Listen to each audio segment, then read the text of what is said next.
Ladies and gentlemen, I do not wish to indulge in regional stereotypes, but we normally begin all Middle East presentations 15 minutes late.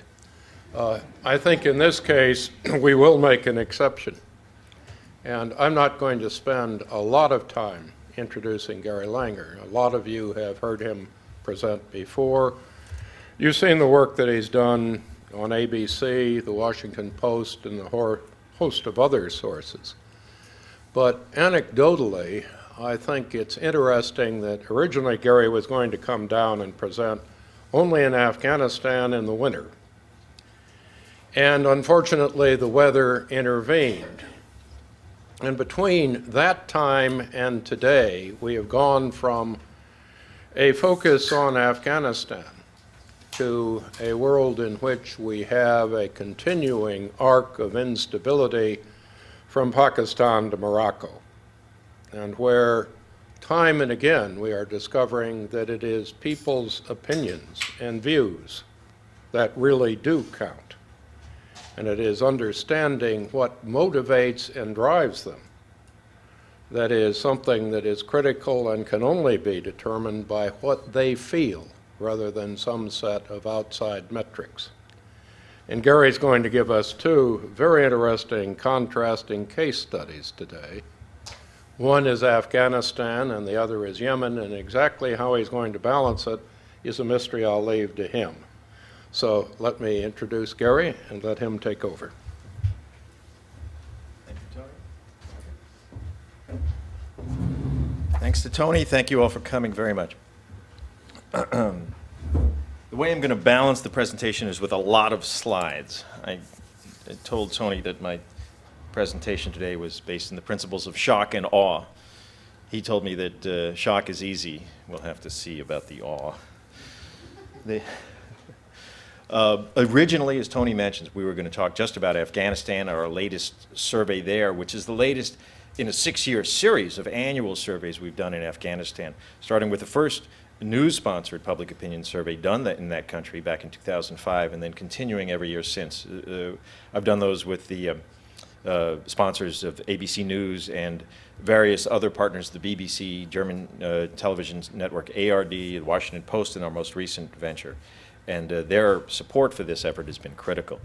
An ice storm delayed that presentation and enabled me to bring in data which I'm going to present first from another survey we've done, this for the Broadcasting Board of Governors in Yemen. And it's, I think, important for me to express their gratitude for being able to share this presentation with you. A few first points.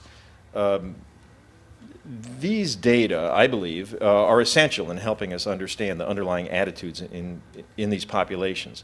But while data are compelling, they also need to be approached with caution and with a broader understanding of how they were obtained.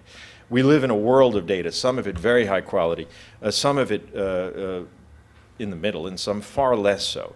And I think it's essential in assessing any data before we get seduced by the numbers to evaluate the methodology that went into collection of these data and understand if it met the basic principles of probability sampling, of inferential statistics that's required for us to draw conclusions about our results. The next step then is not to get seduced by any individual number and a percentage sign, while compelling is in itself a commodity. We need to draw meaning from these while staying within the bounds of the principles of inferential statistics and in only analyzing and making conclusions that are supported by statistical significance, but also in understanding that we're trying to pull various bits and pieces of data together, evaluating what we asked, what responses we received to tell a story and reach a broader conclusion about the population. Our survey I'm going to talk first about is in Yemen. This survey was conducted in December 2010. I regard it as a baseline survey. I haven't surveyed in Yemen before. It's valuable, essential indeed, to have trend over time to understand the movement of public attitudes and what they mean. We don't have that in this survey. This is our first.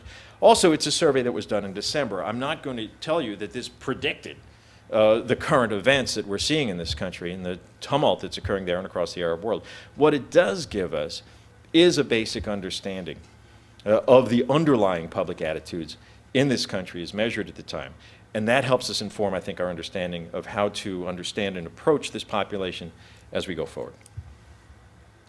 You can see there the basics of it. It is a national and area probability sample. We're fortunate in a country like Yemen specifically to have a reasonably recent national census publicly released. I think it was conducted in 2004.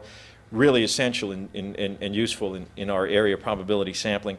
We had full national coverage and good rigorous methodology in the survey. Fieldwork was carried out by D3 Systems, a firm I work with in Afghanistan, in Iraq, and now in Yemen. In this case, they went in and trained up and worked with the Yemen Polling Center to get the field work done. What I'm going to talk to you about in our Yemen data are Yemenis' evaluations of national institutions, local conditions, their preferences for governance, relevant characteristics and interests and information levels in this population. We've built some indices of disaffection and of engagement that I think will be interesting in understanding some of the divisions within the population. What we're aiming at here in this project is an understanding of the key elements of public sentiment in Yemen, which is essential, I think, for engagement and communication with the population going forward. Here are a few basics if we just want to look at the population. Some drawn from our data. A lot of poverty, not a lot of education. High levels of unemployment or reported self-employment, and significant development challenges, as you can see. Much of the population is in North Yemen, which is worth knowing and I think important to know given the sharp attitudinal differences we see in a variety of measures, as anyone who knows the history of the country would expect, between the North and South. Now, attitudinally, let's start with some ratings among Yemenis of the basic government institutions, confidence in those. The first big picture to see is that there's a marked absence of support in these data, or of confidence in government institutions. Positive ratings, excellent or good, for the performance of the central government, the police, the army, the local army, and the district government are all below 40%. At the same time, I think the next point, and I think this will help us peel back the layers of these data, as is also necessary in any data, is to understand that the absence of support, while important, is not necessarily analogous to the presence of discontent. In fact, very large numbers told us they had no opinion of these institutions, as you can see. Still, nonetheless, if you just look at the positive and negative ratings, the first two bars for each category, there's not a whole lot of support for any of these institutions other than the Army, which, where it has local operations, is viewed positively by 2 to 1. Particularly not of the district government, a potentially troubling result because that's the level of government closest to the people, and that's the one most negatively rated. So we drill in a little further and look at these data by sex. And what we see here is an enormous number of women in Yemen expressing no opinion about these institutions compared to the attitudes of men.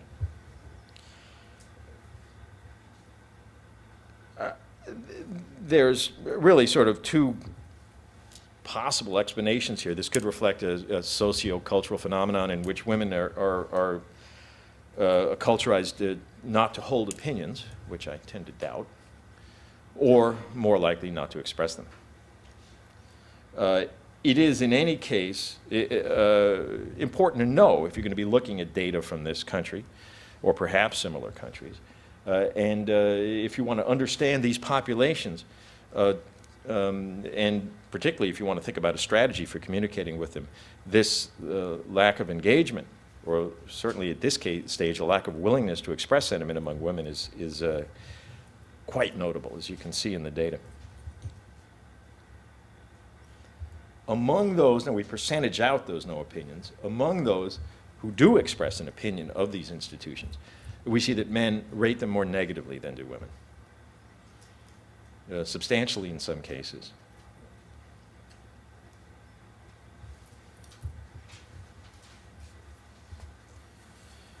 At the same time, we ask people to rate the performance or their view of the country's president, and we see an 80% favorable rating.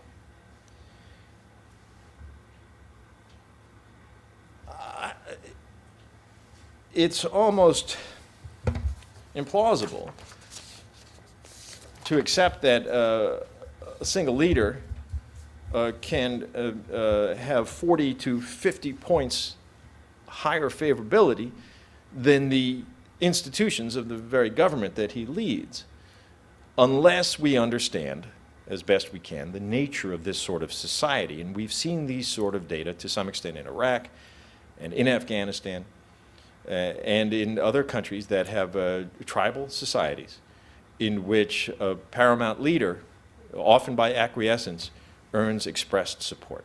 Now, it could be a coerced expression of support, except that in a country like Afghanistan, we've seen a very similar phenomenon, and it's really not coerced, I don't believe, in this extent in Afghanistan. So I would take the salad favorability ratings, not with a grain of salt. It means not that it wasn't expressed, it was, but we have to put in place our understanding of the cultural norms in the society and the attraction and expressed support for a paramount leader that we see in these data. More important, I think, is when we look behind these numbers at the ratings of the very institutions of government that he leads, and we see them far softer and far weaker. I mentioned earlier some of the dramatic differences we see, particularly by region. Look at the favorability of the president. Perhaps this won't be a surprise for those of you who know Yemen. In the north of the country, the very more popular north, as compared to the south.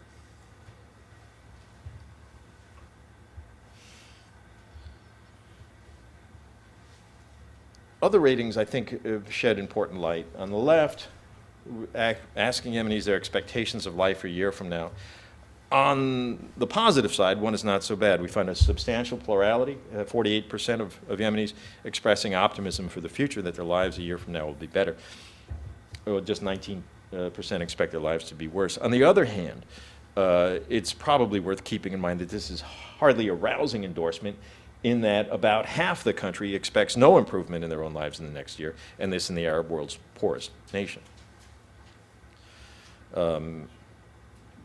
Also, while the personal measure of expected improvement got 48%, a lot fewer said the nation more broadly was headed in the right direction.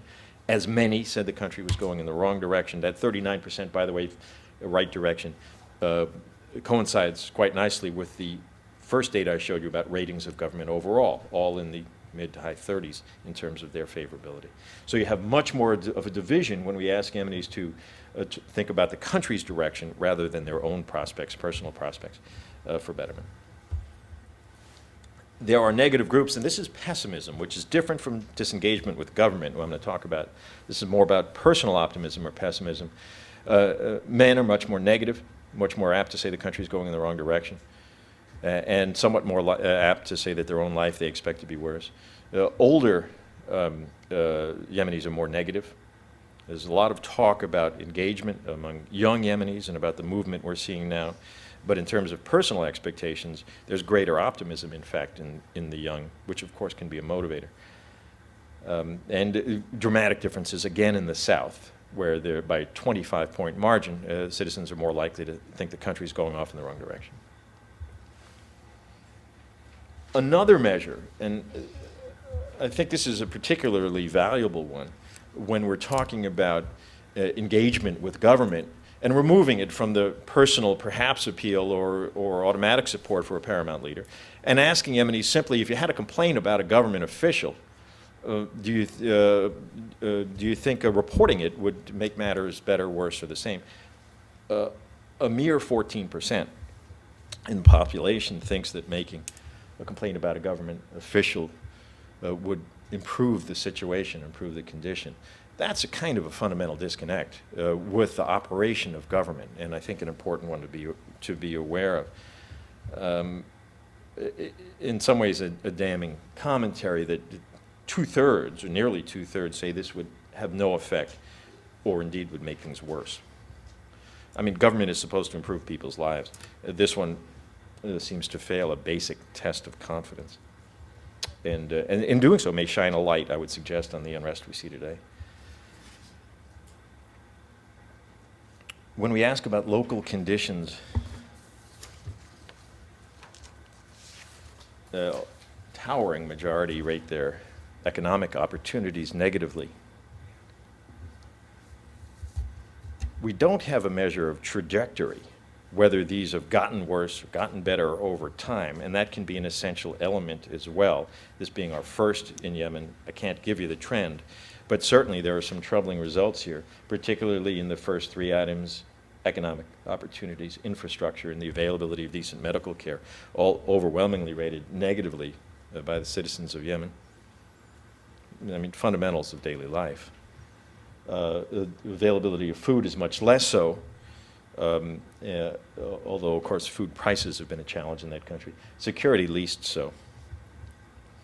But even clean water, a 50-50 rating on the availability of clean water, as you can imagine, is hardly encouraging. We asked, now moving on to governance, where do we turn, if you will? Yemenis are interested in democracy, but in a qualified sense, I think, on two fronts. One, when we ask their preference for form of government, as you can see in this slide, democracy, Islamic State, or a single strong leader for life. More pick democracy than any other, indeed more than twice as many, which may be encouraging, I think, from a Western perspective. Just 16% picked a strong leader. Again, take note, President Saleh. On the other hand, you know, if 54% prefer democracy, that means 46% don't, so this is hardly Kansas. And really can't be approached as if it were. The next, I think, qualifier on this result on democracy is, actually there's a couple. One is it's higher among men than women, but that's again because women are less apt to express an opinion. All right? There's really not much difference between older and younger men. A little bit of a difference in North and South. And support for democracy is more of an urban phenomenon. But I'm sorry, but the qualifier I wanted to mention is that we separately ask, regardless of its form, strong leader, Islamic State, or democracy, do you prefer that the government of Yemen follow strict Islamic principles? And 83% of respondents say that it should, with about an even division of those who want it to be very strict or somewhat so. So it's a democracy for that 54%, but for the overwhelming majority across the board, it's a system that is informed and directed by strict adherence to Islamic principles. Differences here among groups, and this gets interesting, I think.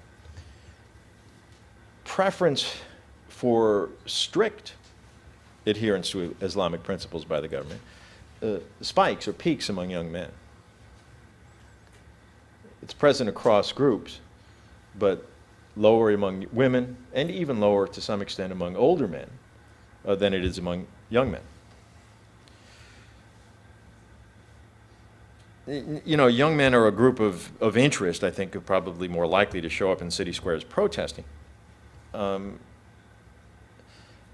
They may be different in some attitudes, not in a lot of the variables I've shown you so far. This is the first one in which we do see a significant difference between young men and the rest of the population. What we have here is sort of a higher expression of religious fundamentalism among young men. And a question that follows is that reflected in practice? And what's interesting is that it's not. In fact, young men are very substantially less likely than older men to report that they follow practice of prayer on the five times a day cycle, that they attend mosque regularly, or that even to a lesser extent of difference, but that they define themselves as strong believers. So now we have young men as a population that is more likely to express desire for a government that strictly follows Islamic principles, yet at the same time is less likely to personally practice some of the fundamentals of religious participation. This, to me, by the way, this is something we see across cultures, at least in terms of religious practice, is that religious, even in the United States and elsewhere, religious practice, it tends to be a thing of age. And as people grow older, they become increasingly likely to engage in religious participation.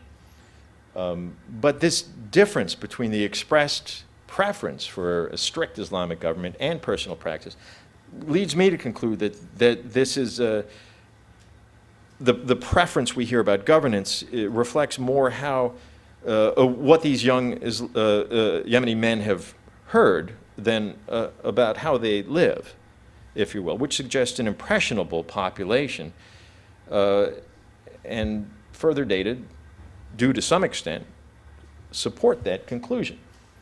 Young men compared to older men are a bit more likely to say they're influenced by their friends and associates, to say they're influenced by domestic and even by international media. Now, this suggests to us that there is the possibility, if you will, of communication with this population.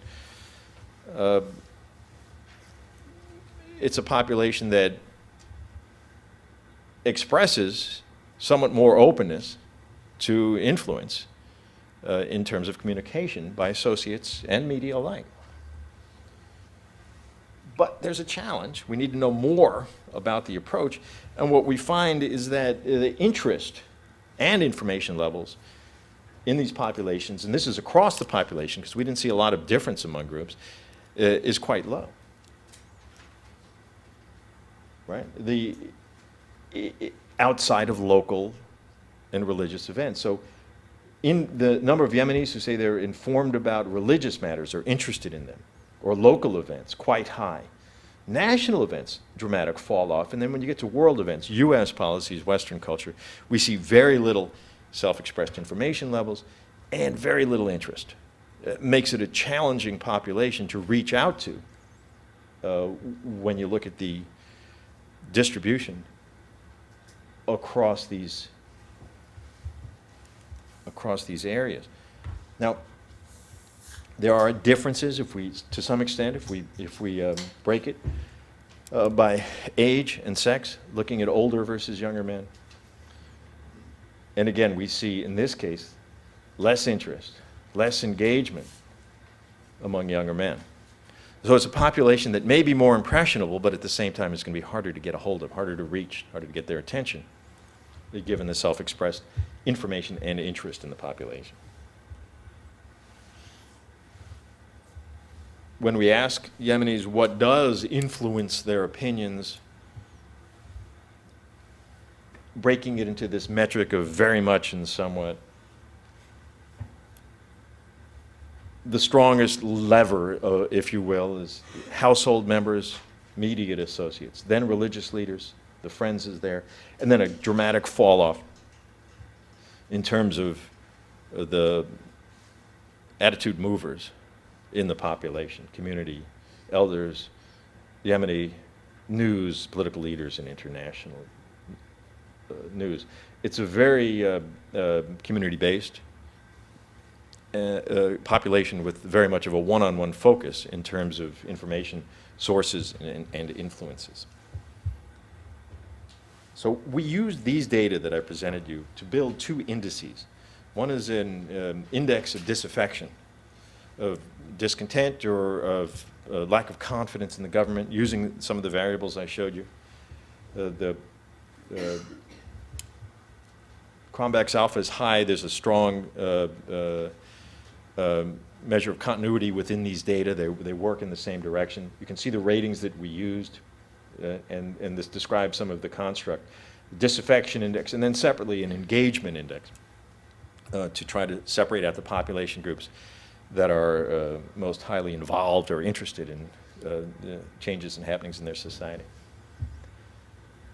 In terms of disaffection, we see that it's, although the bars are slightly different, the two blue bars on the left, there's really no significant difference in our data in the level of disaffection with government between older and younger men. Men, though, are more disaffected with their government than are women.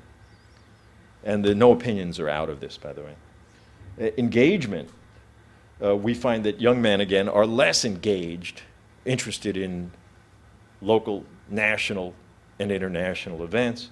Older men more so, and women much, much less so, that making them, of course, the hardest possible population to reach that would require some real thinking about a strategy to communicate with Yemeni women. We look at our data by region. The disaffection, and I showed you some of that earlier, in the south is off the charts compared to what we see in the north. Engagement, however, is not significantly different in these two regions. And lastly, I think, as we look at it by urban and rural, there's no difference in urban and rural disaffection. This is in alienation from government. There's higher engagement in the urban areas. So two takeaways there. One is, if anyone wants to suggest that this is the phenomenon we've been seeing in the country is the manufactured by urban rabble-rousers, the data don't seem to support that. There's the equal levels of disaffection across the country between urban and rural levels. And there is a greater opportunity to communicate or engage with the urban population in terms of those possibilities. We take these data another way and break it into size groups. The low, moderate, and high disaffection. I think the takeaway here is if you look at in the high disaffection, there's a very substantial number of men. 3 in 10 is a large population group to be highly disaffected with the operation of government, far more so than women. And on the engagement index, you look at the low engagement, and again, you see a substantial number of men who are going to be hard to reach, low engagement, but an overwhelming number of women in these data. So our takeaways from Yemen are these. We see significant levels of disaffection, of skepticism of government in this December survey, broad and deep economic discontent in the development needs I showed you. A majority support for democracy, higher among men, but democracy guided by strict Islamic principles. We see an inward-looking society with low information or interest beyond the local, and broad and deep suspicions of the United States. I don't think I gave you those data, but the favorability of the United States is dreadfully low, single digit. And as I did show you, family, friends, and associates, religious leaders are the prime levers of influence. Any approach to this population, therefore, would really need to be Yemen-centric, because that's where the population is. All right, that summarizes what we have from Yemen. I think rather than take your questions about Yemen now, I'm going to move on to our Afghanistan stuff, changing gears. Take you through this, and then we'll reserve time for questions about either of these data sets at the end.